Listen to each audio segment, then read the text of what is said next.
Hello दोस्तों। तो ये हम स्टार्ट करने जा रहे हैं TWIG। ठीक है। बेसिकली ये एक टेम्पलेट इंजन है ना। PHP का ये एक टेम्पलेट इंजन है। आप जब भी Drupal 9 में कोई थीम डिजाइन करते हैं, ठीक है, तो आपको टेम्पलेट बनानी होती है। तो वहां पे जो टेम्पलेट इंजन होता है वो यही टेम्पलेट इंजन होता है। और इसकी क्या खासियत है, तो सबसे पहली बात यह है कि जैसे यहाँ पे लिखा हुआ है ना, जैसे यहाँ पे लिखा हुआ है फास्ट है ये, ठीक है, मतलब ये फास्ट है। दूसरी चीज ये क्या है, सिक्योर है। फास्ट है, सिक्योर है और फ्लेक्सिबल है। फ्लेक्सिबल है, ये तीन फीचर तो इसमें ही है। इसके साथ क्या होता था कि जब अगर आपने Drupal 7 का कोड देखा हो, है ना, मैं आपको एक Drupal 7 के कोड का दिखाता हूँ कि Drupal 7 के कोड में किस तरह का प्रॉब्लम होता था।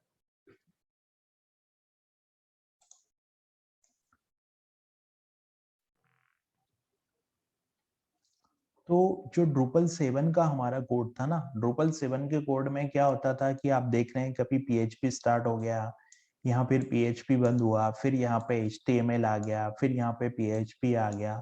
तो इस तरीके से कोड की जो रीडेबिलिटी थी वो बहुत ही मतलब सही नहीं थी, है ना। इतना आसानी से उसको रीडेबिलिटी रीड करना आसान नहीं था। तो इसके लिए टिग आया। तो टिग में क्या है, इस तरह का PHP का जो सिंटेक्स है वो यूज नहीं होता। वहां पे हम लोग डायरेक्ट HTML से ही काम करते हैं, ठीक है।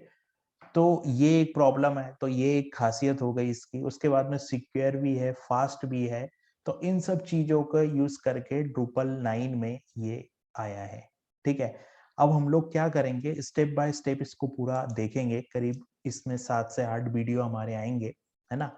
इसमें जैसे कि इंट्रोडक्शन जो कि हमने आज देखा, अब हम इसको नेक्स्ट वीडियो में हम लोग इसको इंस्टॉल करेंगे, फिर इसको सेटअप करेंगे और इससे हम लोग एक HTML कोड बनाएंगे, ठीक है। हम एक HTML टेम्पलेट बनाएंगे, जिस टेम्पलेट को PHP से कॉल करेंगे, हम लोग उसमें डेटा पास करेंगे और वो टेम्पलेट पेज पे हम रेंडर करवाएंगे।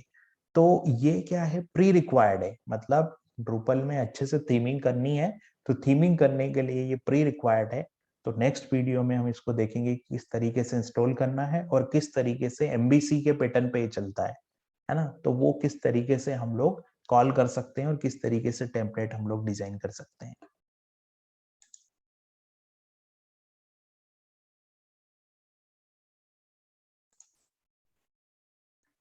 है ना।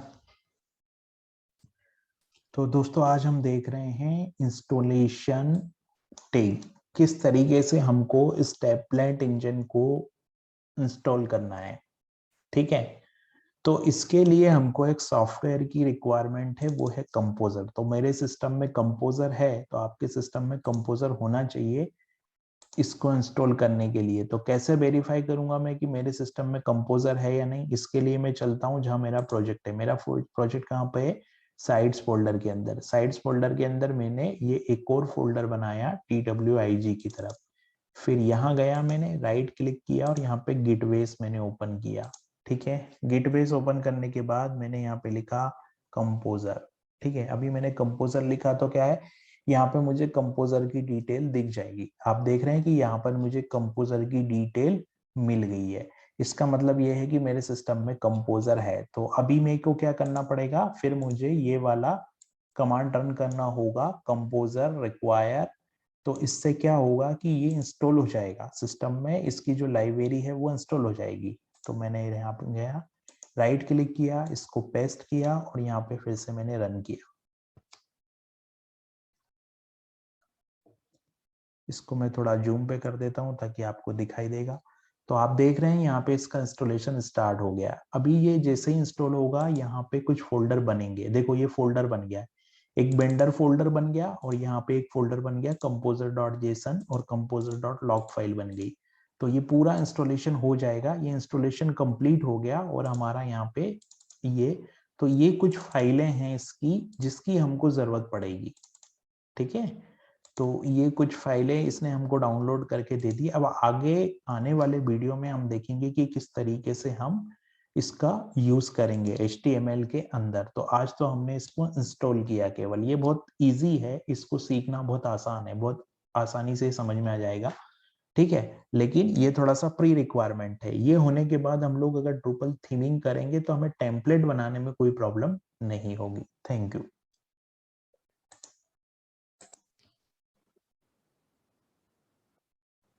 दोस्तों आज हम देख रहे हैं कि टेम्पलेट क्या होता है और टेम्पलेट किस तरीके से काम करता है। ठीक है, तो जनरली क्या होता है कि जब भी हम ड्रूपल या कोई सीएमएस बनाते हैं ना, तो एक टेम्पलेट का कंसेप्ट यूज होता है। टेम्पलेट इंजन बेसिकली थीमिंग के काम में आता है। ठीक है, तो ये काम कैसे करता है ना, इसके लिए एक फोल्डर होता है जो कि टेम्पलेट फोल्डर होता है। मान लीजिए ये आपका एक फोल्डर है, ठीक है, और इस फोल्डर का जो नाम है वो क्या है, टेम्पलेट नाम है ना। ये टेम्पलेट्स कर देता हूं इसको। ठीक है, अब इसके अंदर क्या होती है, इसके अंदर होती है HTML फाइल, राइट। जैसे आपने लिख दिया यहाँ पे front.html हो गई, फिर जो दूसरी फाइल हो गई, और भी फाइल हो सकती है, front.html हो गई, है ना। दूसरी फाइल हो गई यहाँ पे कि page.html। तो ये फाइल होती, तो ये सारी फाइलें इसके अंदर होती है। ठीक है, अब क्या होता है कि front.html में क्या होता है कि इसका मतलब ये होता है, टेम्पलेट बनाने का मतलब ये होता है कि HTML पूरा सेपरेट और जो कंटेंट एरिया है वो पूरा सेपरेट। ठीक है, अब मैं क्या करूंगा कि जब इस टेम्पलेट को कॉल करूंगा ना, मान लो मैंने मेरे पेज पे किसी ब्लॉक के अंदर इस टेम्पलेट को कॉल किया, यहाँ पे मैंने टेम्पलेट को कॉल किया, तो जब मैं इस टेम्पलेट को कॉल करूंगा, तो ये टेम्पलेट को मैं कॉल करूंगा ना, तो मैं क्या करूंगा, यहाँ पे एक वेरिएबल भी पास करूंगा। यहाँ से मैं क्या पास करूंगा, एक डेटा को पास करूंगा। यहाँ से मैं एक डेटा पास करूंगा, है ना, और वो वेरिएबल मैं यहाँ पे प्रिंट करा दूंगा। ठीक है, तो यहाँ पे मेरा PHP कोड अलग हो जाएगा और जो HTML कोड है वो अलग हो जाएगा। मतलब वो हम लोग पहले करते थे ना कि PHP कोड फिर HTML कोड, PHP कोड फिर HTML कोड, वैसा नहीं होगा। HTML कोड के लिए हम अलग से एक टेम्पलेट कॉल करेंगे और उसमें डेटा को हम पास कर देते हैं और वो डेटा प्रिंट हो जाता है। ठीक है, अब इस पूरे कंसेप्ट को समझते हैं हम लोग, किस तरीके से ये पूरा कंसेप्ट काम करता है। ठीक है, तो ये मैंने एक छोटा सा प्रोजेक्ट बनाया। ठीक है, इसमें मैंने हेडिंग प्रिंट करी, यहाँ पे कंटेंट एरिया प्रिंट किया और यहाँ पे नेम प्रिंट किया। ठीक है, यहाँ पे हम जो है टिंग टेम्पलेट इंजन जो है उसका यूज कर रहे हैं। ठीक है, तो मैं अब इस कोड में जाता हूँ, ये मेरा पूरा कोड है। ठीक है, अब इस कोड में क्या हो रहा है, यहाँ पे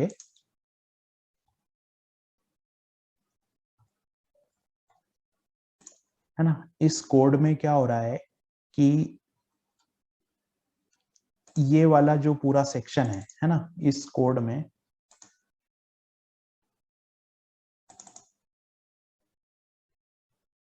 1 सेकेंड, लेआउट थोड़ा सा चेंज हो गया मेरे से। ठीक है,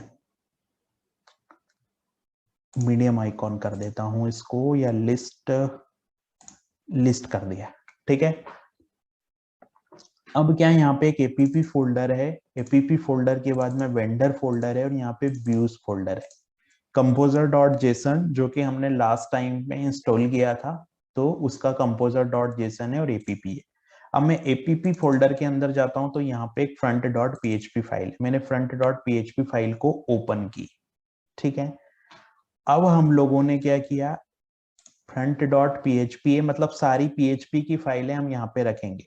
ठीक है, और एक और फोल्डर है मेरे पास व्यूज, जिसके अंदर सारी HTML फाइल है, तो मैंने ये वाली फाइल ओपन की, जिसको मैंने नाम दिया चाइल्ड डॉट HTML। ठीक है, तो ये वो फाइल हो गई मेरी चाइल्ड डॉट HTML। ठीक है, अब हमने क्या कहा था, हमने कहा था कि हम PHP का कोड अलग रखेंगे और HTML का कोड अलग रखेंगे। तो हमने क्या किया, ये कुछ इनिशियल स्टेटमेंट है जो कि लाइब्रेरी जो होती है, इसकी लाइब्रेरी को ऐड करने के लिए हम लोगों ने लिखे। यहाँ पे हमने लोडर क्लास बनाई, इसमें हमने यहाँ पे फोल्डर का नाम पास किया और फिर इसका एक ऑब्जेक्ट बनाया एनवायरनमेंट का, और फिर उसको रेंडर करवाने के लिए हमने इको स्टेटमेंट के साथ ये लिखा। ठीक है, अब यहाँ पे चाइल्ड डॉट HTML, तो ये चाइल्ड डॉट HTML कहाँ पे है हमारी फाइल, यहाँ पे है चाइल्ड डॉट HTML, ये फाइल है चाइल्ड डॉट HTML हमारी। चाइल्ड डॉट एचटीएमएल फाइल है, यहाँ पे हमने सीएसएस लगाने के लिए ब्लॉक हेड का यूज किया, मतलब ये हेड टैग के अंदर स्टाइल टैग और उसमें बॉडी पे कलर रेट ये वाली प्रॉपर्टी लगाई, जिससे ये कलर जो है वो रेट हुआ।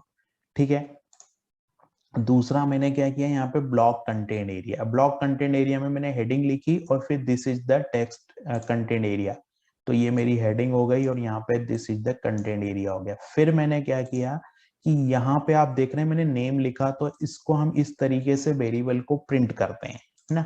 तो वेरिएबल को पास करने का तरीका क्या हुआ, अरे नेम, और नेम में मैंने यहाँ पे ये नेम पास कर दिया। फिर मैंने क्या किया, यहाँ पे नेम को मैंने प्रिंट किया तो ये प्रिंट हो गया। तो जब हम इसको ड्रूपल में बनाते हैं ना, तो ड्रूपल में भी हम यही काम करते हैं। हम क्या करते हैं, रिटर्न करते हैं पूरा का पूरा आउटपुट वाला अरे। तो जो आउटपुट वाला अरे होता है वो हम पास कर देते हैं टेम्पलेट के अंदर, और टेम्पलेट के अंदर हम यहाँ पे इसको प्रिंट करते हैं। तो इससे क्या होता है कि HTML कोड हमारा सेपरेट हो जाता है और लॉजिक वाला जो कोड है वो हमारा सेपरेट हो जाता है। तो बेसिकली टेम्पलेट इसी को बोलते हैं कि आपने एक फोल्डर बनाया, अभी जैसे मैंने यहाँ पे बेस डॉट एच बना लिया, फ्रंट डॉट एच बना लिया, पेज डॉट एच बना लिया, ऐसे जितनी भी मुझे टेम्पलेट की जरूरत होगी मैं यहाँ पे व्यूज फोल्डर के अंदर सारे टेम्पलेट बना लूंगा, और यहाँ पे मैं जब इस पेज को कॉल करूंगा तो मैं यहाँ पे उसको कॉल कर लूंगा। हम लोग इसको इनहेरिट भी कर सकते हैं। इनहेरिट का मतलब अगर मैं कोई चाइल्ड डॉट एच के अंदर कोई दूसरा बेस डॉट एच को कॉल करना है तो वो भी हो सकती है। वो कैसे होगी वो अपन देखेंगे, फिलहाल हम देखते हैं कि टेम्पलेट क्या है। तो आई होप कि ये बात क्लियर हो गई कि टेम्पलेट क्या है। यहाँ पे हम लोग HTML कोड को अलग रखते हैं, लॉजिक को अलग रखते हैं, और इस तरीके से टेम्पलेट में डेटा पास करके उसको प्रिंट करवा देते हैं। यही होता है टेम्पलेट।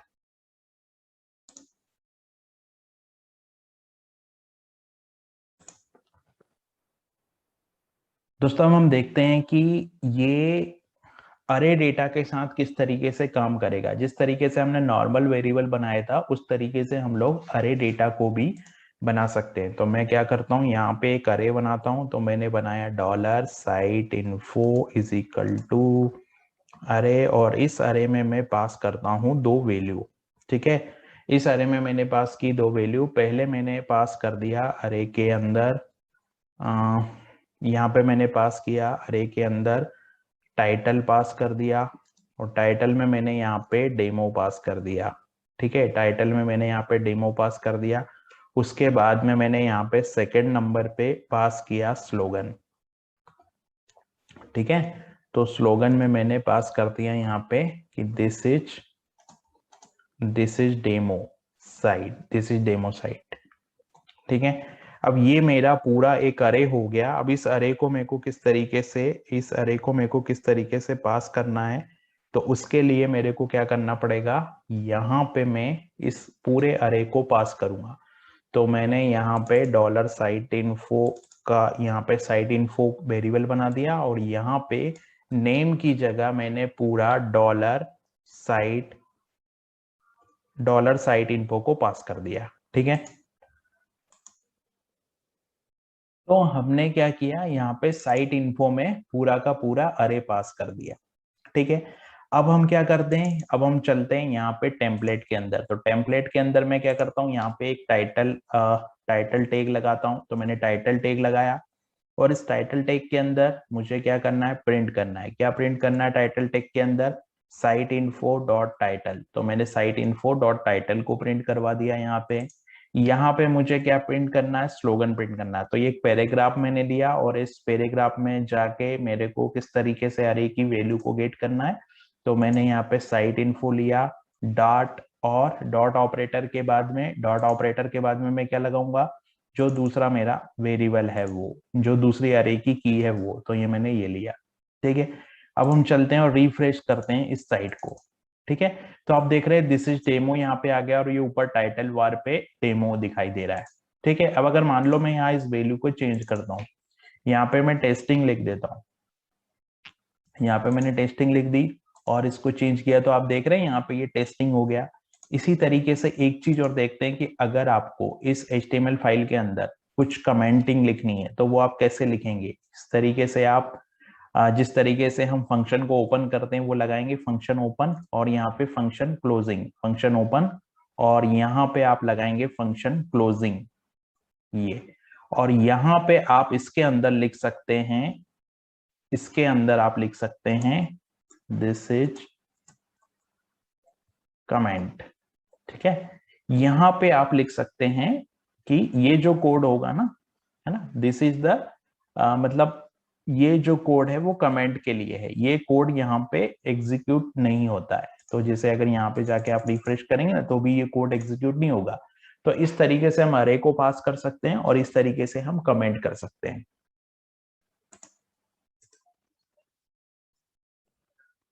दोस्तों आज हम देखेंगे कि हम किस तरीके से एक ऑब्जेक्ट को, है ना, ऑब्जेक्ट को टेम्पलेट के अंदर पास कर सकते हैं और उसका जो डेटा है उसको हम लोग प्रिंट कर सकते हैं। ठीक है, तो ये आप एक फोल्डर देख रहे हो, यहाँ पे मैंने htdoc के अंदर और ये twig के नाम से एक फोल्डर बनाया है। ठीक है, इसमें हमने क्या किया था, हमने एक अरे बनाया था, है ना, front डॉट php में जाके हमने ये एक अरे बनाया था। इस अरे की वैल्यू को हमने टेम्पलेट के अंदर पास किया था। तो ये जिस तरीके से हमने अरे कैसे बनाया था, यहाँ पे साइड इन्फो एक अरे था जिसमें टाइटल टेस्टिंग मैंने लिख दिया था और स्लोगन में दिस इज डेमो साइट ये लिख दिया था, और फिर ये साइड इन्फो जो है वो हम लोगों ने यहाँ पे पास कर दिया था साइड इन्फो वेरिएबल के अंदर। ठीक है, उसी तरीके से मैंने आज क्या किया है, एक ऑब्जेक्ट बनाया। तो मैंने क्लास बनाई, क्लास मैंने ईएमपी बनाई, क्लास के अंदर 3 पब्लिक मेंबर बनाए मैंने, है ना। पब्लिक मेंबर क्या क्या बनाए मैंने, नेम बनाया, एज बनाया और सैलरी बनाई। ठीक है, फिर मैंने क्या किया, यहाँ पर OBJ is equal to new EMP, मतलब इस क्लास का मैंने एक ऑब्जेक्ट बनाया और इस क्लास के ऑब्जेक्ट मैंने तीनों वैल्यू को यहाँ पे कर दिया पास।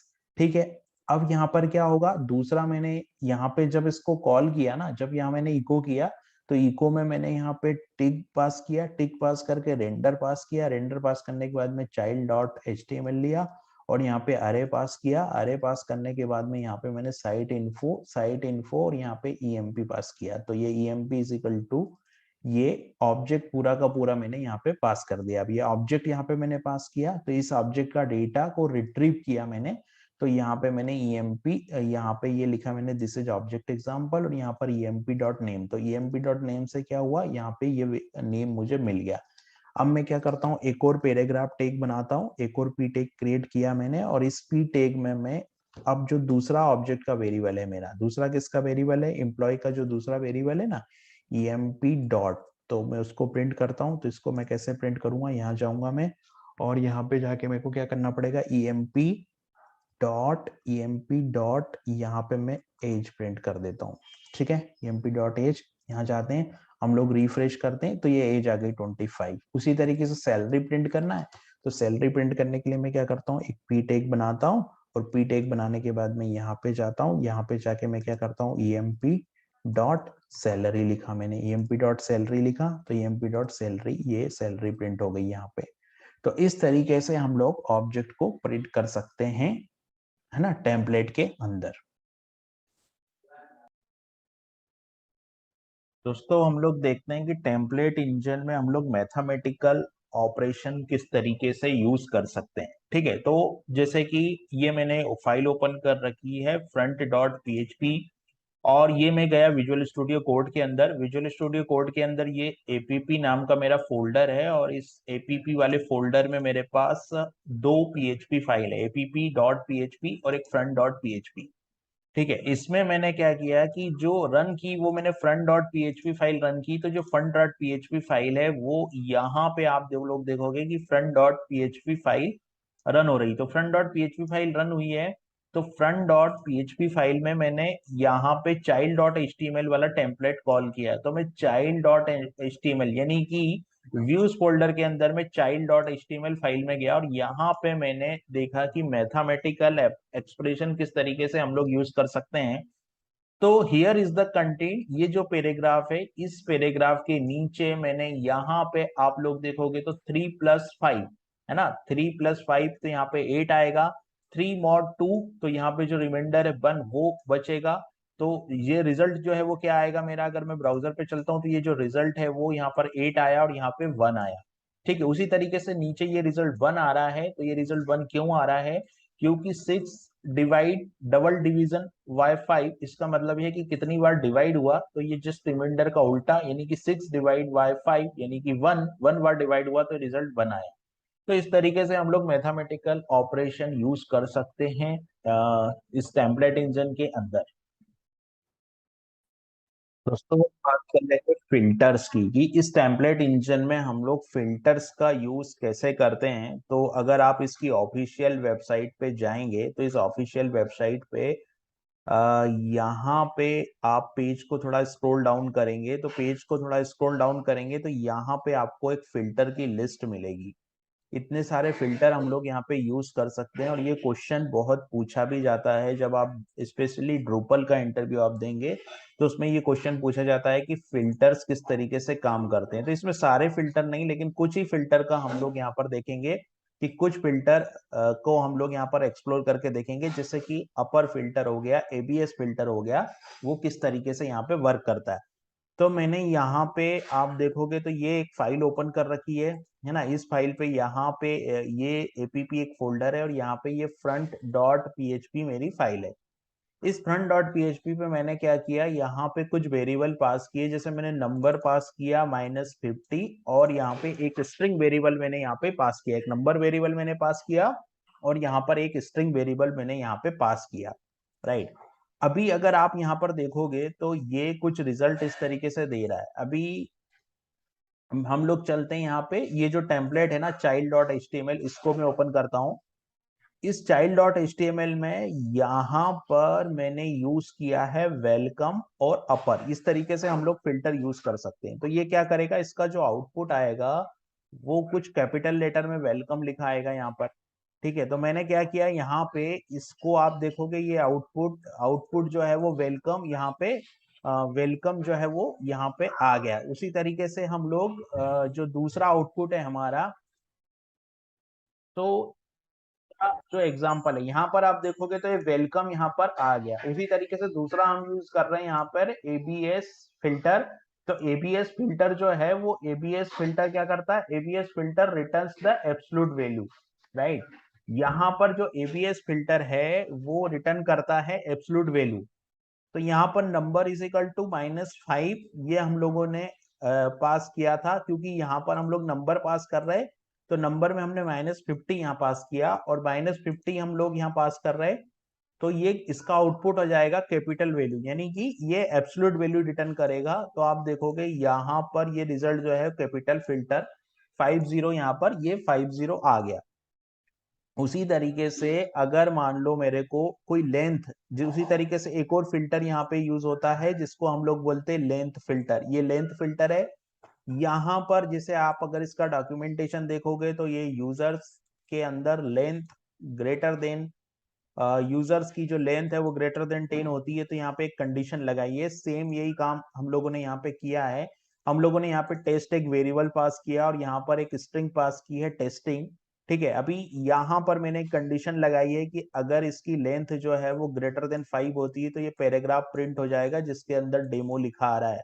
तो आप देखोगे कि ये इसके आउटपुट में भी यहाँ पे डेमो प्रिंट हो रहा है। तो ये जो है वो एक फिल्टर है जो कि लेंथ फिल्टर है। तो लेंथ फिल्टर हो गया, अपर फिल्टर हो गया, और एब्सोल्यूट वैल्यू के लिए फिल्टर हो गया। अभी यहाँ पर एक फिल्टर और यूज करते हैं हम लोग, डेट का फिल्टर। तो डेट के फिल्टर को मैंने कैसे यूज किया, यहाँ पर डेट का मैंने एक स्पेसिफिक फॉर्मेट पास कर दिया, और यहाँ पर नाउ मतलब जो आज की डेट है वो प्रिंट हो जाएगी। तो ये आप देखोगे इस तरीके से इस फॉर्मेट में, ये जो फॉर्मेट है वो हम लोग MDY फॉर्मेट यूज कर रहे हैं, यानी कि मंथ डेट और ईयर। तो MDY फॉर्मेट हम लोगों ने यहाँ पे यूज किया। तो इस तरीके से MDY फॉर्मेट यहाँ पे यूज हुआ। तो इस तरीके से हम लोग फिल्टर का यूज कर सकते हैं। आप लोग सारे फिल्टर यहाँ पे इसके जो डॉक्यूमेंटेशन है यहाँ पर जाकर आप सारे फिल्टर चेक कर सकते हैं। इतने सारे फिल्टर यहाँ पर है, बहुत सारे फिल्टर यहाँ पे। करेंसी के लिए भी फिल्टर दिया गया है, डेट टाइम के लिए फिल्टर है, नंबर के लिए फिल्टर है, अपर केस लोअर केस के लिए फिल्टर है, ट्रिम भी एक फिल्टर है। अगर हम स्ट्रिंग की लेंथ कम करना चाहते हैं तो उसके लिए भी यहाँ पर अवेलेबल फिल्टर है। तो ये था टेम्पलेट इंजन से फिल्टर से रिलेटेड सेशन। अभी हम लोगों को और भी बहुत सारी चीजें इसमें कवर करनी है।